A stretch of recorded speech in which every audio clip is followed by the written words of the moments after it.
Hello friends, இந்த June மாதம் என்னென்ன வேலையெல்லாம் பார்க்க போகிறோம் அப்படிங்கிற ஒரு கம்ப்ளீட் வீடியோ நம்ம சேனலில் அப்லோட் பண்ணியிருக்கிறோம். கீழே லிங்க் தரேன், இன்ட்ரெஸ்ட் இருக்கிறவங்க போய் பாருங்கள். ஸோ நம்ம வீக்லி டாஸ்க்கு பார்த்துடலாம். நம்ம ஆல்ரெடி போன வாரம் 200 கார்டை வாங்கியாச்சு.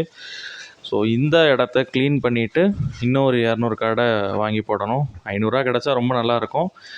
மினிமம் 200ஆவது வாங்கி போடணும். ஸோ தென்னை மரத்தை பாருங்கள், இந்த மாதிரி இலையோடைய லாஸ்ட்டில் மட்டும் கருகி இருக்குது. பொட்டாஷ் சத்து கம்மியாக இருக்குன்ற மாதிரி சொன்னாங்க. ஸோ அதுக்கு என்ன பண்ணணும் அப்படிங்கிறத பார்க்கணும். தென்னை மரத்துக்கு கீழே ஃபுல்லாக பாருங்கள் களையாக வளர்ந்துருக்கு. ஸோ அதுவும் அதுக்கு களையெல்லாம் எடுத்து விடணும். களை அடிக்காமல் எப்படி பண்ணுவோம், வேறு ஆல்டர்னேட்டிவ் பார்க்கணும். கொஞ்சம் ஆர்கானிக்காக போகலான்னு ஒரு ஆசை இருக்குது. ஸோ நம்ம நாட்டுக்கோழிகளுக்கெல்லாம் நல்ல சைஸ் வந்துருச்சு. R2B வேக்சின் போடணும். இந்த சிக்ஸுக்கு ஃபுல்லாக பார்த்தீங்கன்னா நிப்பிள் வேறு உடஞ்சி லீக் ஆகிட்டுருக்கு. ஸோ நிப்பிள் சரி பண்ணணும். அது போக கீழே உள்ள விஷயத்தையும் பார்க்கணும். தேங்க்யூ.